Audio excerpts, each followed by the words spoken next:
Til máls tekur hæstvirtur iðnaðarráðherra Katrín Júlíusdóttir. Virðulegi forseti, íslenskt veðurfar í aprílmánuði er ólíkindatól. Eina stundina er sól í heiði en á næsta augnabliki brestur á með éljahríð. Veturinn er ekki tilbúinn að láta undan fyrir vorinu, en við vitum þó öll hvernig fer að lokum. Vorið er handan við hornið. Þessu er líkt farið með efnahagsástandið. Í kjölfar bankahrunsins skall á efnahagslegu vetur sem til allrar hamingju er jafnt og þétt að gefa eftir. Hin efnahagslega sól er farin að rísa og við sjáum teikn um það víða í samfélaginu. Forsætisráðherra okkar Jóhanna Sigurðardóttir fór vel yfir þær tölulegu staðreyndir sem liggja baki þessari fullyrðingu í ræðu sinni hér áðan. Og þá er ekki skrítið að Sjálfstæðisflokkurinn komi og segi: nú get ég og nú vil ég. Virðulegi forseti, þeir hjá Danske Bank eru oft glöggir á efnahagslegt veðurfar. Þeir sögðu fyrir frostaveturinn og nú sjá þeir vor í kortunum. Umtalsverða styrkingu krónunnar og 3–4% árlega aukningu landsframleiðslu á næstu 2–3 árum. Ísland er á réttri leið.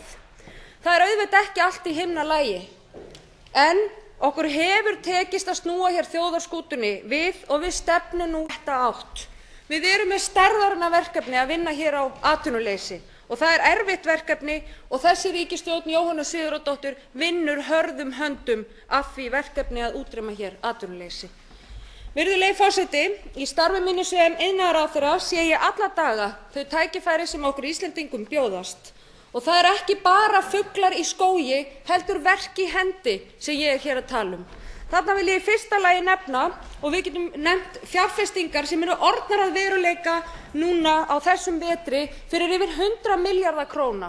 Í fyrsta lagi breytingar á álveri Rio Tinto, Alcan í Straumsvík, Búðarhálsvirkjun og líka kísilver í Helguvík þar sem að framkvæmdir eru að fara á stað. Og samanlagt munu þessar fjárfestingar skila hundruðum starfa á uppbyggingartíma á komandi mánuðum og misserum og líka á hundruðum starfa til lengri tíma litið. Virðulegi forseti, það má líka nefna að þessi ríkisstjórn Jóhannu Sigurðardóttur horfir til fjölbreyttrar uppbyggingu starfa og frumkvöðlasetrin sem við höfum stutt við frá hruni, þau hafa núna skilað 300 störfum, virðulegi forseti. Nú þegar kemur að þær tala hér ítrekað það að hér ríki framkvæmdastopp í þessu landi.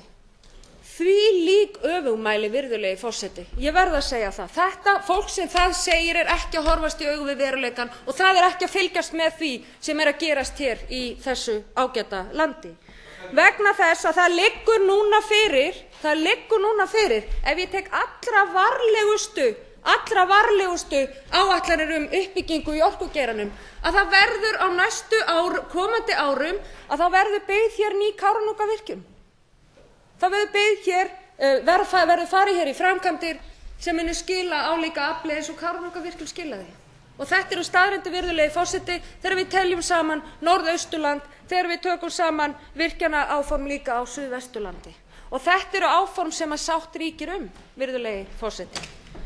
Þannig að hér ríkir ekkert framkvæmdastopp. Landsvirkjun er núna í viðræðum við 6–8 fjárfesta kaup á orkunni og atvinnuuppbyggingu á Norðausturlandi og þar ríkir samkeppni að fá að koma til Íslands og nýta þá orku sem við höfum hér upp á að bjóða til atvinnuuppbyggingar fyrir það svæði. Og það má ekki tala niður, virðulegi forseti, sérstaklega af þeim sem vilja að þetta verði að veruleika. Vegna þess að þarna hafa heimamenn unnið hörðum höndum að því að þetta geti orðið að veruleika. Það skiptir líka máli, virðulegi forseti, að ríkisstjórn Jóhannu Sigurðardóttur hefur í fyrsta skipti í sögunni lagt mikla áherslu á það að langtímastefnumörkun eigi sér hér stað Íslandi til heilla. Það hefur aldrei gerst áður, virðulegi forseti, að við höfum haft langtímastefnumörkun í atvinnumálum vegna þess að gamaldags hagsmuna- og hentistefna hefur hentað betur hér þeim stjórnvöldum sem fóru fyrir þjóðarskútuna á árum áður og leiddu til þess að hér fór allt í kalda kol. Við erum að ljúka við gerð orkustefnu. Við erum að ljúka hér við gerð rammaáætlunar á þessu ári þannig að menn geti farið að sjá inn í framtíðina hvernig við ætlum að haga okkar nýtingu á auðlindunum. Við erum að klára orkuskiptaáætlun. Við erum að klára stefnu erlenda fjárfestingu. Við erum líka, þá hefur verið kláruð hér atvinnustefna undir sóknaráætluninni 2020 og við erum líka að móta hönnunarstefnu til þess að auka enn frekar verðmæti í íslensku samfélagi. Og virðulegi forseti, það skiptir máli að við sjáum lengra, mótum hér langtímastefnu í staðinn fyrir það bólukerfi sérhagsmuna sem við olli hér því hruni sem við erum að vinna okkur út úr. Virðulegi forseti, við ætlum okkur með þessari stefnumörkun að leggja grunninn að fjölbreyttu og sterku atvinnulífi. Virðulegi forseti, ég verð líka að nefna hér ferðaþjónustuna vegna þess að flugfélagið Icelandair birti í dag spá sína fjölda erlendra ferðamanna á þessu ári. Samkvæmt henni framundan stærsta ferðamannaár Íslandssögunnar. Þar gert ráð fyrir metfjölda ferðamanna nú í ár eða aukningu upp á 15–20% í sumar sem gerir 100.000 ferðamenn til viðbótar við þá 500.000 sem hingað hafa komið árlega hingað til. Virðulegi forseti, þetta gríðarlega gjaldeyristekjur og þetta eru gríðarlega góðar fréttir og þetta eru fréttir sem segja okkur það að við erum á réttri braut þegar kemur að því að styðja hér við atvinnulífið og vöxt í því. Við höfum stutt vel við ferðaþjónustuna og það að skila árangri. Ríkisstjórn Jóhönnu Sigurðardóttur mun líka á næstu dögum kynna metnaðarfullt langtímaverkefni sem miðar að því að fjölga ferðamönnum stórlega utan hins hefðbundna sumarferðatíma þar sem að helstu hagsmunaaðilar í greininni munu taka saman höndum ásamt stjórnvöldum til þess að byggja hér upp vetrarferðamennsku sem mun skila okkur enn meiri tekjum og þumalputtareglan þessi, virðulegi forseti, að fyrir hverja 50.000 vetrarferðamenn sem hingað koma það getur skilað okkur 1.000 störfum og af þessu erum við að vinna að heilum hug.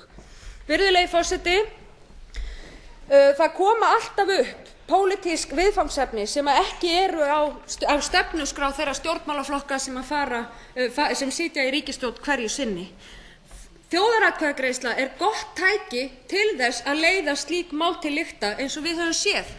Þess vegna, virðulegi forseti, ekki rétti tíminn að koma með vantraust á ríkisstjórn í kjölfar þjóðaratkvæðagreiðslu sama hver úrslitin hafa verið.